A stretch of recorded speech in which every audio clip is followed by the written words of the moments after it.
చూస్తూ చూస్తూనే 5 రోజులు అమ్మమ్మ గారి ఇంట్లో ఇట్టే గడిచిపోయాయి. ఈరోజు లంచ్లో మా మెనూ వచ్చేసి గుత్తి వంకాయ, చికెన్ కర్రీ, సాంబార్, దీంతో పాటుగా రైతా, వెజ్ బిర్యానీ. పిల్లలకైతే ఫస్ట్ పెట్టేసి తర్వాత మేమైతే తిన్నాం.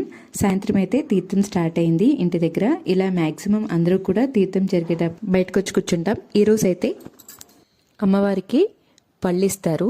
దీంతో పాటుగా చలివిడి, వడపప్పు, పానకం, కొబ్బరికాయ కూడా తీసుకువెళ్ళి అమ్మవారికి సమర్పించుకుని ఆవిడ బ్లెస్సింగ్స్ అయితే తీసుకుంటారు.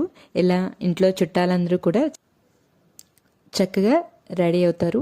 ఇలా అందరూ కూడా కజిన్స్, చుట్టాలందరూ మేమందరం కలిసి అమ్మవారికి పళ్ళు ఇవ్వడానికి వెళ్తామండి. అది నాకైతే చాలా బాగా నచ్చుతుంది.